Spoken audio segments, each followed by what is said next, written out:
जय जगन्नाथ।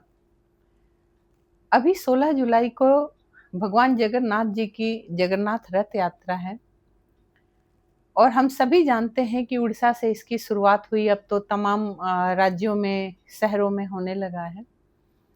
लेकिन आज की वीडियो भगवान जगन्नाथ के चरणों में समर्पित है।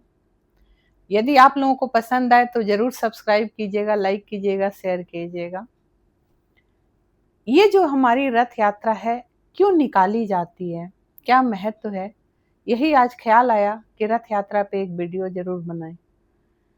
तो सबसे पहले तो रथ यात्रा पे थोड़ी चर्चा कर लेते हैं कि जो भगवान जगन्नाथ की रथ यात्रा, आखिर भगवान जगन्नाथ हैं कौन। तो शास्त्र यही कहता है कि जो स्वयं जो भगवान श्री कृष्ण हैं, जो सर्वेश्वर हैं, वही भगवान जगन्नाथ हैं। या कह सकते हैं कि भगवान जगन्नाथ भगवान श्री कृष्ण का ही स्वरूप है। यही सृष्टि के पालन करता है। यही भगवान जो है ये अपने अलग अलग रूप में, अलग अलग इनकी कार्य हैं, अलग अलग इनके स्वरूप हैं। और इन्हीं में कहते हैं रथ यात्रा में जो भगवान जगत के नाथ हैं, उनकी यात्रा निकाली जाती है।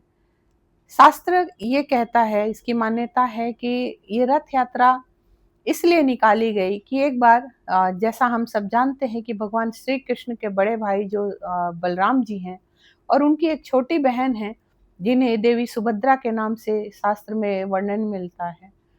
तो देवी सुभद्रा ने अपने भाइयों से नगर घूमने की इच्छा जताई।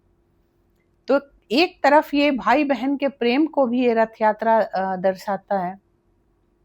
फिर भगवान श्री कृष्ण और भगवान बलभद्र जी ने मिलकर 3 रथ सजवाए और तीनों रथों पे तीनों भाई बहन सज धज कर नगर घूमने के लिए गए। यहाँ एक चीज और आता है कि नगर घूमने निकले। एक और पौराणिक कथा एक जगह जिक्र मिलता है कि हर व्यक्ति को मंदिर में जाने की अनुमति नहीं है, या कोई अंदर गया तो भगवान को छू नहीं सकता, विग्रह को। तो ये भी मान्यता है कि भगवान स्वयं बाहर निकलकर अपने भक्तों के बीच आ जाते हैं, चलकर वो आ जाते हैं।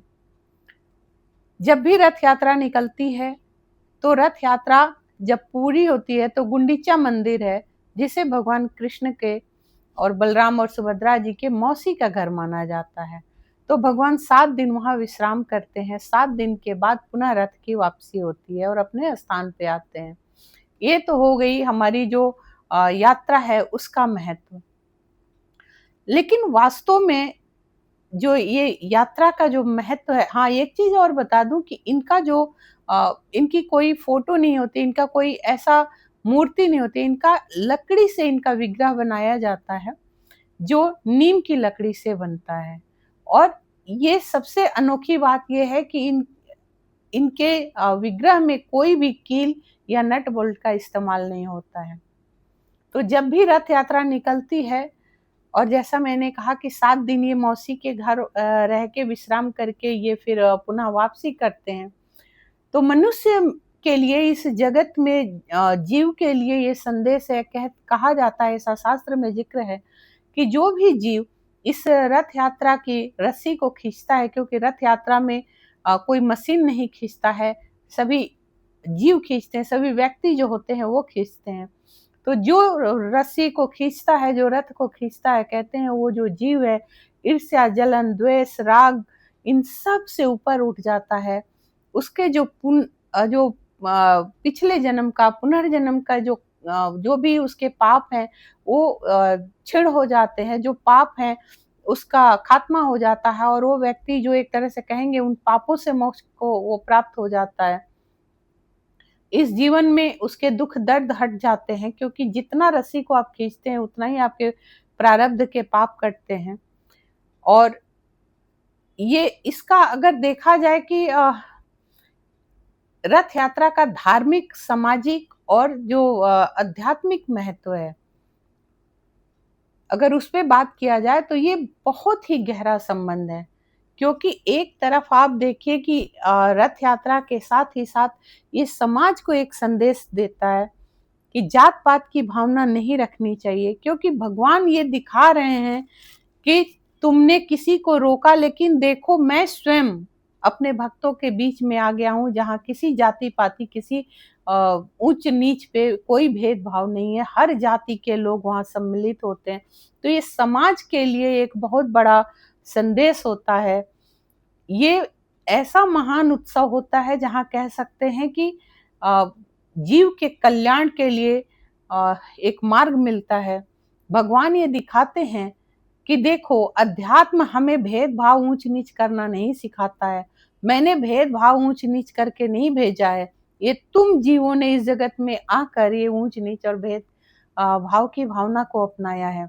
इससे ऊपर उठो, इस रस्सी को खींचो, यानी अपने अंतस के, अपने अंदर के जितनी भी विकार हैं उसको दूर करो, अपने मन के जो विकार हैं उसको दूर करो, इससे ऊपर उठो, अपने अध्यात्म को बढ़ाओ, अपनी चेतना को जागृत करो, अपने जो नेक कर्म है उसको करो, किसी से कोई भेदभाव मत करो, ईर्ष्या जलन द्वेष मत रखो, कोई जाति पाति ऊंच नीच का भेदभाव मत रखो। जितना आप इन सब से ऊपर उठोगे, अपने कष्टों से आप मुक्त हो जाओगे। और यही संदेश देने के लिए रथ यात्रा जो है ये निकलता है, जहाँ हर तरह के, हर जाति पाति के लोग होते हैं। तो एक सामाजिक संदेश ये देता है कि इस जगत में बिल्कुल भेदभाव मत करो।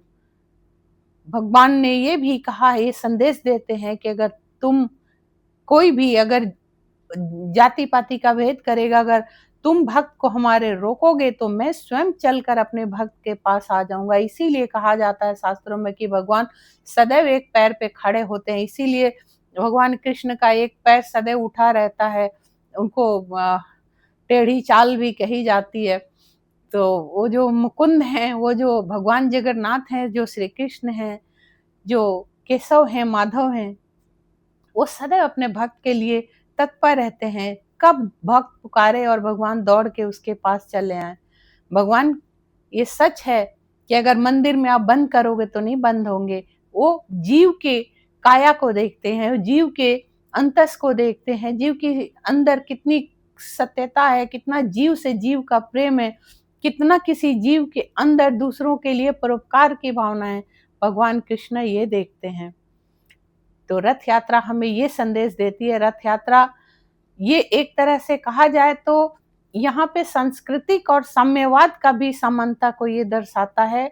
अगर देखिए तो वहाँ जब रथ यात्रा निकलती है तो सर्वप्रथम राजा जो है वहाँ के, उड़ीसा के, वो झाड़ू लगाते हैं।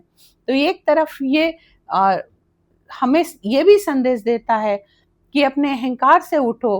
अगर अपने दर्प से, अभिमान से, यहाँ रथ यात्रा में कोई दर्प, कोई अभिमान, कोई अहंकार नहीं चलता। देखो, राजा झाड़ू लगा रहे हैं, तो मामूली एक जीव हो, थोड़ा सा भी कुछ आता है तो क्यों अपने दर्प में आ जाते हो, क्यों अहंकार में आ जाते हो कि मैं बहुत बड़ा ही शहंशाह हूं। नहीं, आप अपने अहंकार से बाहर निकलिए और सिर्फ भगवान को, अपने आप को, अपने हृदय को, अपनी काया को समर्पित कीजिए।